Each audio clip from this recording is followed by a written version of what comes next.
මේ අවස්ථාව හරීම හැඟීම්බර වගේම තීරණාත්මකයි.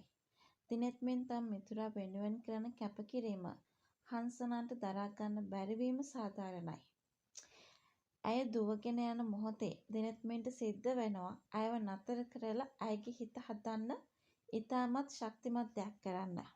මොකද පහුගිය කාලේ අර දුලන නම කියලා තිබුණ නැහනේ දුලන ආදරය කරන කෙනාගේ. හැබැයි ඔන්න දුලන දැන් ඒ නම හොයාගෙන.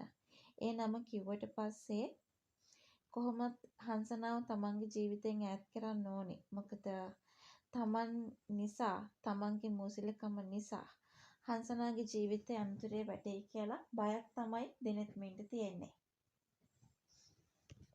දිනෙත් මින් හිතනවා කලින් තමන්ගේ බිරිඳ වගේ හංසනාට අනතුරක් වෙයි කියලා. ඒ නිසා තමයි ඈත් කරන්න උත්සාහ කරන්නේ. දුල්නත් එක්ක හිටියොත් එයාට කරදරයක් නොවි සතුටින් සැනසීමෙන් ජීවත් වෙන්න පුළුවන් වෙයි කියලායි දිනෙත් මින් හිතන්නේ. මේ ගැන කිව්වහම තමයි හංසනාට ගොඩාක්ම තරහ යන්නේ. මම ජීවත් වෙලා වැඩකුත් නෑ කියලා කියන්නේ අන්න ඒ හින්දා. ඒ වගේම ওই ටානියා කාමරයට එන්න කියනවා නිවඩු දවස්වල මොනවද කරන්නේ අහනවා. ඔය වගේ විස්තර කියලා තියෙද්දි ටානියාට විරුද්ධව ඇක්ෂන් එකක් ගන්නේ නැතුව ඉන්නේ ඇයිද කියලා අහුවහම තමන් ගැන හොයන්න එපා කිව්වට පස්සේ තමයි තමන් මෙච්චර ආදරය කළත් තමන්ගේ ගානක් නැත්තම් තමන් ගැන තමන් දිනෙත් මින් එක්ක ඉඳලා වැඩක් නැහැ තේරුමක් නැහැ. එන්නේ ඒ හින්දා තමයි මුහුදු පැත්තට හංසනා දුවනවා ඇත්තේ. මෙහෙම දුවද්දි හංසනාට කරදරයක් වෙයි කියලා දිනෙත් මින් බය වෙන්න පුළුවන්. අර හංගගෙන හිටපු ආදරේ ඔක්කොම එළියට එන්න පුළුවන්. දිනෙත් මින්ට පුළුවන් හංසනාව නතර කරලා ඇයව බදාගෙන මෙහෙම කියන්න.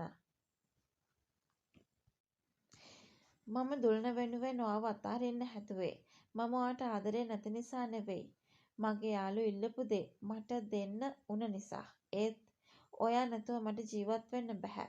මේ සත්‍යය පැවසීමෙන් හංසනාගේ හිත තියෙන බිය සහ වේදනාව අඩු වෙන්න පුළුවන්. ඒ වගේම අර මේකලාගෙන් එතකොට අර දේපල වලට කෑදර මිනිස්සුන්ගෙන් ඉතින් ටානියාලගෙන් මේ හැමෝගෙම බේර ගන්න දුලන සහ හංසනා එකතු වෙනකන් Taman බලාගෙන ඉන්න එකේ අසාධාරණයක් තියනෝද කියලත් මෙතනදී දිනෙත් මින් අහන්න පුළුවන්. හංසනාගේ හිත රිදලා තියෙන්නේ ටානියා කියපු කතා නිසා නම් දිනෙත් මින්ට පුළුවන් එතනදීම ඇත්ත පැහැදිලි කරන්න. ටානියා කියන්නේ මාව රවට්ටන්න හදන කෙනෙක්. ඇයි කියන ඒ කිසිම දෙයක් ඇත්ත නෙවෙයි. මගේ හිතේ ඉන්නවා විතරයි කියලා විශ්වාසය තහවුරු කරන්න.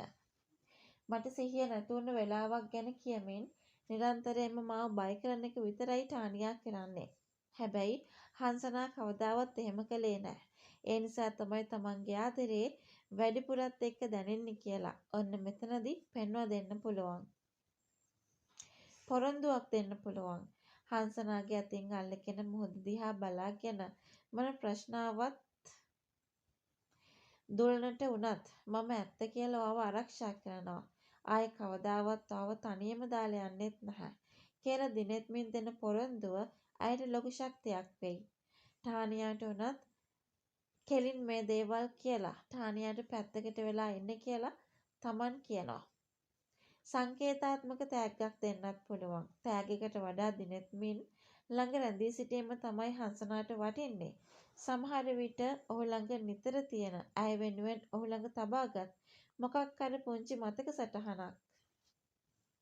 උදාහරණයක් විදියට ඇගේ පින්තූරයක් එහෙම නැත්නම් ඇගේ ආභරණයක් ඇය ගැන ඔහු කොච්චර හිතුවද කියලා පෙන්වන්න පුළුවන්. දිනෙත් මින් මේ දේවල් කළොත් හංසනා සංසුන් වෙයිද? නැත්නම් දුලනට මේ ඇත්ත දැනගන්න ලැබුණොත් ඒ යාළුකමට මොනව වෙයිද? අපි අද ඒ ගැන කතා කළේ. ඉතින් ඔයාගේ අදහසත් කියන්න.